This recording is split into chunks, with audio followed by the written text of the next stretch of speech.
This is going to be part one of you learning about service accommodation business and a little crash course out of 4 actually. I'm going to make 4 videos that really is going to walk you through every single process about service accommodation business. Now, if you're new to this channel, I'm Piers from GrowYourBnb.com. We've worked with over 4,050 properties since 2018 in the industry. We worked with a lot of giants who's got over 300 properties, and in today's video I really wanted to make it simple. I want to go through step-by-step process on how to get started, what actually is service accommodation, because I've worked with hundreds and hundreds of Airbnb and service accommodation operators in the UK and globally actually. So without further ado, let's go into actually what service accommodation business is in 2024, and more importantly what actually means to the industry and what you're about to get into. Welcome to this free crash course. And what is service accommodation business? Now, service accommodation business is giving a short-term let property to a potential customer. In our case, we'll call them a guest, and they would normally stay with you for anywhere from 1 night if that's what you offer, all the way to a couple of months depending on the strategy that you're taking on. Now, in specific cases in the UK right now, as they call it, rent-to-rent service accommodation, which is what I'm going to cover, you can literally take a property that you can rent out from a landlord and you can re-let it out with the right agreement, which I'm going to talk about as well, in a way that you're going to maximize profit through this property. In our industry, there's different other ways to do it as well. I've seen people doing a boat, I've seen people having their own property and renting it as a buy-to-let before, and now they've decided to do it as a service accommodation, which actually allows them to make more cash flow. I've known people who have got, where I live here in the best location, and what they do is for 2 weeks they Airbnb their property and they go away as a holiday, and what they make on their property effectively pays off for their service accommodation or their actual property, which they've turned into Airbnb, and in between everything I have seen in the industry, right? But today I want to talk about the industry itself and how it works. So a lot of people class service accommodation as a property investing strategy. Now, for me, I would say there's 3 factors that drive service accommodation business. Firstly, it's a property investing strategy. So you've got to find the best strategy that works for you, right? So entry level, rent-to-rent service accommodation. Even entry more level, you can go into Airbnb co-hosting, which effectively you're helping Airbnb owners, and you can go into management. You can then also do purchase to service accommodation, or I know people who are building flats and apartment and then turning into apart hotels. So there's numbers of ways you can get into this strategy, but this, I guess, is what we call property investing. The second thing is hospitality business, and a lot of people forget that you still got to offer a service, because a lot of time you might be a property entrepreneur and you might be really good at running numbers, understanding stuff, but reality is you've got to understand this is a hospitality business, which means you've got to give a service to a client. You've got to make sure a customer, a guest, is completely happy, and for that it takes a lot of effort, processes, system, and also a great property that a guest would like to come and stay. And lastly, for me, and which I've been talking about for the last at least 4 years, I call it a marketer's business, because someone who knows how to market this property, his or her property, actually makes the best ROI. Now, the reason why I say this is we've worked as GrowYourBnb with numbers of clients all over the year, and the best results our clients have got is as soon as they implement a great marketing strategy in their business, they then end up getting better results, fully occupied property, and also long-term properties. Look, I've done loads of videos of client interview on my channel, and it's worth looking into it, because that you will see how a lot of people get into service accommodation over the last few years and they don't really have the knowledge about marketing a property, because they're used to going into courses and they've been told, hey, go and get yourself a property unit. So look, I guess in today's video I want to go through firstly the 2 basic of how to get started, and then in next video I really want to dive into doing the market due diligence, which probably is my favorite part, and then we keep building to make sure that you understand how to start a service accommodation business in 2024. So the first step is how to get started, the legals of registering a rent-to-rent service accommodation business. So number one, and by the way guys, I'm going to leave a checklist down below as well, so feel free to go download that as a part of your checklist exercise. The first thing is company house, right? You've got to register yourself as a company. Now follow up with that, you've got the property ombudsman or PRS that you need to sign up to protect your business. You have property liability insurance, right? Public liability insurance, which is quite important for protecting your business. You then have a bank account, business bank account. Nowadays, you've got several different banks that will allow you to do so. You can also be a part of National Landlord Association, which is again quite an important part. So I guess those 5 things will legally set you up as a potential letting agency classed as providing a service accommodation. Obviously, please do speak to an accountant while you're setting up the company, because the further costs that will come in coming days, it's definitely worth knowing, right? And we can obviously go dive deep into it, but that will give you an overall understanding of what a legal part of service accommodation is. If you're watching this video and you're really serious about it, you can go and actually get this all registered. It will cost you a couple of £100 to get this all up and running, but again, if you're serious about this business, you've got to look at this investment. The second thing we want to go into on how to get started is creating a business, right? And a lot of people go, oh yeah, don't worry about your logo. I don't worry about, people say don't worry about logo because they're thinking about you need to go and get a property. But for me, if we create a brand, not only it will allow you to have better conversation with landlords at later date, your letting agents at later date, but also you're thinking about your guests in mind, because it's not just today's session, right, around how to get started. It's also, a couple of months down the line when you've secured a unit, how do you go about making sure that your brand is being seen to direct bookings? So for me is creating a name, brand name, creating a brand logo, and definitely going, again, it might be an expenses for now, but definitely creating a great brand presence through a website would be an ideal start. And by the way, you can go and build it yourself. You've got Wix and you've got different platform to build it, or you hire somebody who could actually do this for you as a part of business investment. So guys, I guess that's the start journey of creating your business. This is the most exciting section for today, which is how to qualify a location and how to qualify a property, because they're two different things, and a lot of mentorship don't actually cover this. And for me, when I speak to my GrowYourBnb client who's got 1 unit, has gone through mentorship, I'm like, hey, did you actually go and qualify a unit? And they're like, yeah, I think we did like Airbnb change. Did you go and qualify your location before? Oh no, we just, it was our first unit, I wanted to take action on. I'm like, it's all great, but that extra hour of what you can do today, which is what I'm going to show you, can definitely change the way you invest in your property. So let's go into how to qualify a location. It's pretty simple. I think the market tells you, look, there's Airbnb and there's booking.com, right? And you can use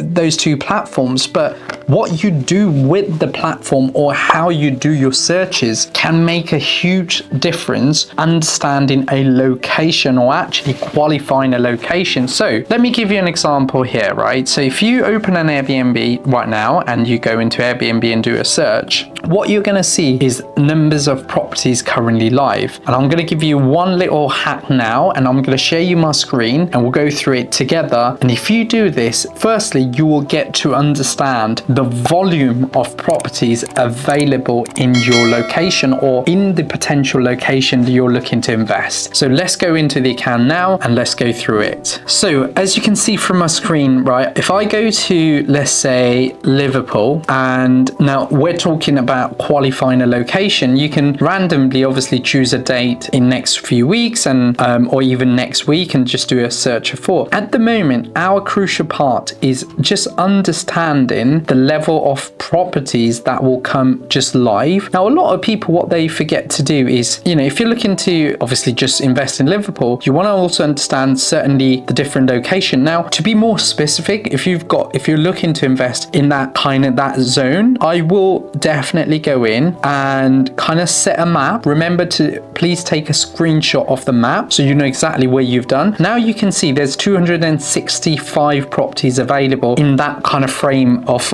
map that we have. Now what I'm going to do is to qualify a location, I want to know in the best way possible how many property is currently live on Airbnb, give or take, to make sure I understand the volume or the supply right now in the location. So what I'm going to do is I'm going to choose two different ways to do it. If we're at 3rd of April today, I'm going to go 3rd of May, which is a month, 3rd of June, which is 2nd month, 3rd of July, which is 3rd month. Now I'm going to choose 1st till the 3rd, which falls under the 90 days process, right? So if somebody is only opening their calendar for 90 days, that's good. Now you can see the exact same map showed me there is 744 properties available. Now that says you right now that a lot of people would have thought, oh, by the way, I've done a research and there's only, like 200 whatever property there was. But by us just being more strategic, by going further out in the calendar, 90 days, because some operators only open 90 days in their calendar, and then doing that last 2 days have shown you what is currently available right now, and which makes a huge difference on your understanding of location. Now that tells you right now that Liverpool has got 700 and around 44 properties, give or take it, because it's in the 90 days. I always say clients add another 10% on your actual numbers, so I'd put another 74 properties. So give or take, there's about 850 properties live in Liverpool. So now my next question to you is, if your property is going to be in that location, is it going to be as good? Firstly, is it going to be making sure that, are you going to attract a new kind of clientele, or are you working with a new type of property? So the next question now is how to qualify a property as a service accommodation. So I wanted to show you a little hack earlier about how to qualify, a location, but there's a lot more into searching into Google, searching into booking.com. It's the exact way I've shown you on Airbnb you can replicate on the other platforms as well. So how to qualify a property is by just understanding numbers of things. And I've realized with the Airbnb filter, there's numbers of things you can run through, which I'm going to show you quickly now, which is probably the most important thing depending on the size of property that you want to invest. So let's go back into the screen and let's go through it again. So we're back into that same screen. I've zoomed in a little bit, and what I'm going to do this time is I'm going to go into filter, as you can see, and now you have an option to do numbers of things here. So you can go 1 bedroom, 1 apart, 1 bed and 1 bathroom, and then you can do showroom. At the moment it just shows 1, so that's basically on a room by room basis. If I now go entire room and do 506, amazing. Now 2 things here. I want to always understand why Airbnb has promoted this specific listing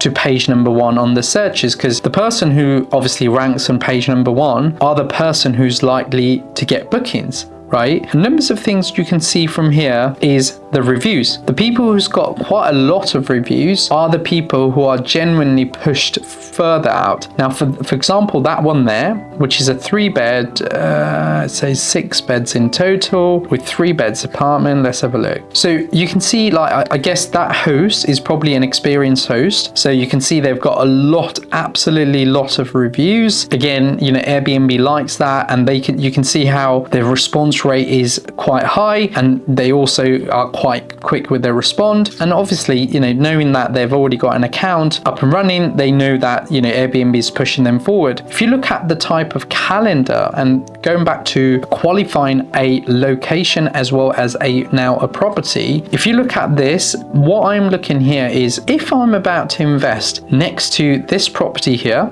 right, which is around that, and I'm qualifying a property, I can clearly see here right now by going into their calendar and seeing the numbers of bookings, right, quite spread out, but there is quite a lot of bookings on the account for summer. It clearly shows to me that this property, which is, it does say it's 3 bedrooms. Yeah, bedroom 1, bedroom 2, bedroom 3. You can see the bed settings they've got. Now, see, this is again qualifying a property, and this is actually a great example that we found it. You can see here what they've done. Because they're a city center location, they're trying to maximize their sleep. Now, it doesn't look the best, but what they've done is, by allowing themselves to add 2 double beds in a room, where effectively a room could only have one double bed or 1 king bed, which is what generally people would have done. they've actually put 2 double beds, which now all of a sudden what's happened, if you look at their bed setting, they've got 1 bedroom which has got 2 double beds, so that sleeps 4. They've got another double bed that's got just 1 bedroom which got 1 double bed, and then they've got bedroom number 3 which has got 2. So effectively they've now got, rather than having just 3 beds, they've actually got 5 beds going, including the living room which has got 6. And eventually if you look at the amount of sleep, they've got 4 in there, 5, 6, 7, 8, 9, 10, including probably the living room sofa bed, it's probably 12. So again, they're really maximizing the opportunity in Liverpool city centre, allowing themselves to attract those probably weekenders where they can charge a lot of money. At the moment, I've used Airbnb as an example, but the way I'm doing Airbnb, you can see it's a lot more detailed. I'm a lot more thorough on the way I'm looking at the listing. I'm a lot more thorough on the way I'm qualifying a property, because what this is saying to me is when you now go, and we'll talk about it at a later date about,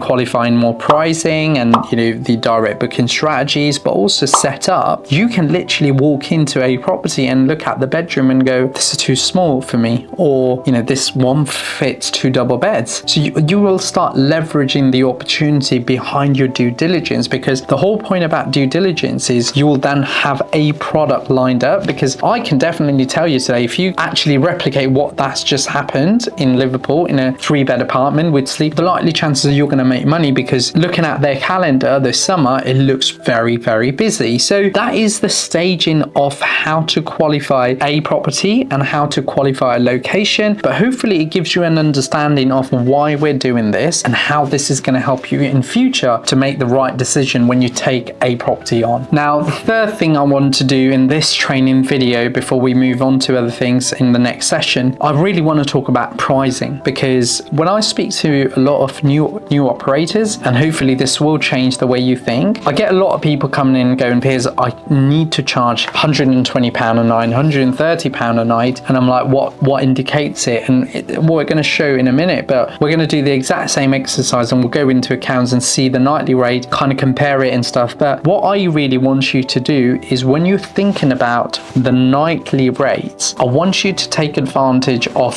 thinking about a guest behavior. So without further ado, let's go into the account now and let's run through some exercise that will allow you to do further more checks and how you are going to increase the opportunity of understanding the nightly rate. But I have a surprise for you, because I want to talk about monthly rates too, because my channel is all about getting longer term bookings, and the longer term bookings, you need to understand what sort of nightly rate or monthly rates can you achieve to make this business and property a success. So as you can see, I'm on the account. Earlier we were looking at this property because we were very intrigued in their bed settings. Now I'm going to go into their pricing, and because they're mostly booked over the weekend, I'm going to go 8 to 10, which is the next gap they have. They're only charging £95 for 4 person, but because I know it can sleep a lot of people, I'm going to increase that. Now that is a very cheap pricing. 8 guests can only sleep. Now that, for me, this person right now is definitely losing the opportunity of making or maximizing profit, but also it's creating a concern for me, because if you're going to go in with a 3-bed apartment, renting it for, let's say, £1,600 a month, if you're charging £95 a night for 8 guests, you really aren't going to make the money that you deserve unless you own that property and you have a very low mortgage. So I'm going to try a different date again, 26th to 27th. There you go.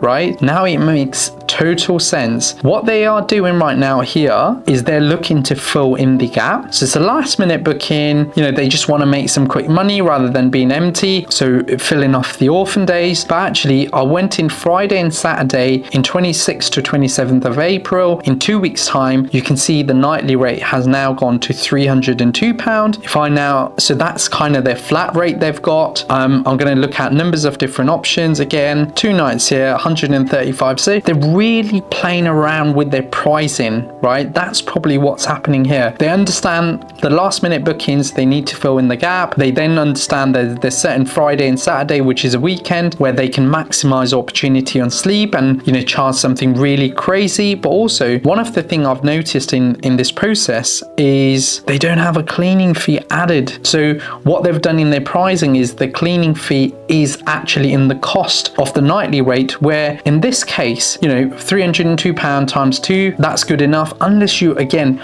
because it sounds like they're a big management company, unless you've got a cleaning team in-house, you couldn't do that, because you would end up paying an extra cost on the pricing, which we're going to talk about, right? But really interesting to see. Now, this is the thing, like, you can see how I'm looking at calendar in a different way. I'm going to someone's listing, like for example, that's a 1-bed apartment. Let's go in.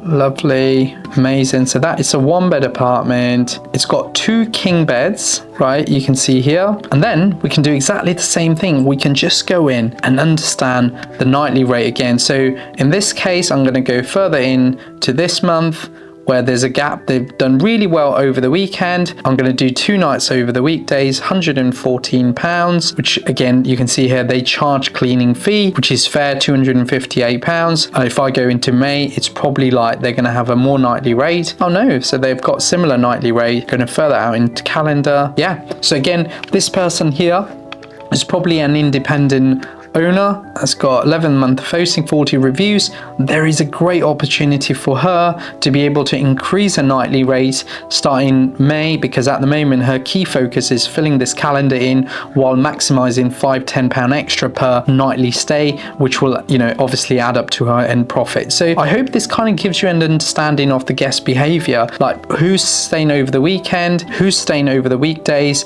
and what can they maximize it through. So guys, I hope you are finding this training interesting, because for me, I think the way I've run through this thing, sometimes I feel like, oh my God, I do this every day with our clients. I show them how to do it. But you know, when I do this again, and I hope like someone who's watching this for the first time is going, because that actually makes a lot more sense. I've registered my company, I've created my brand, I'm now qualifying a property, I'm qualifying a location. Now I'm trying to take more time into understanding the pricing based on the size of property, the bed settings they have, the calendar they have, right? This month versus next month, the cleaning fee that potentially someone's charging and someone's not charging. Why would they not charge? Are they a bigger operator who's got a cleaning in-house, which they can afford to do it for free because they've obviously put it in their pricing, but they don't have to charge an extra? However, someone who's independent has to pay the outsourcing of cleaning, are charging £30. And lastly, I want to talk about monthly rates, because in UK, we're heavily invested on getting those monthly bookings, because they're the easiest one to manage. It becomes a lot hands-free. It makes sure that, you know, if you're in a locations like Liverpool in a city centre, not only you have an option to go those 2-3 night stays with the bed settings like this, you also have an option to get monthly relocation client, insurance client, you know, people within the UK relocating for work for X amount of time, contractors. You can really take advantage of people who wants to stay with you 30 nights plus. But for them, you've got to understand the monthly rates. So what I'm going to do, guys, is I'm going to end this video because it's a long video. And in next video, we're going to start with our monthly rates. We're going to really deep dive into monthly rates, understanding how to maximize a monthly rate, understanding how you can potentially even think about longer term bookings on direct, which will allow you to be better priced for monthly rates, and eventually making your business as hands-free as possible. So guys, thank you so much for watching this first service accommodation crash course training. This is part 1 of part 4 videos, and I'm going to bring 3 more videos that will give you a complete beginner's guide on starting a service accommodation business in 2024.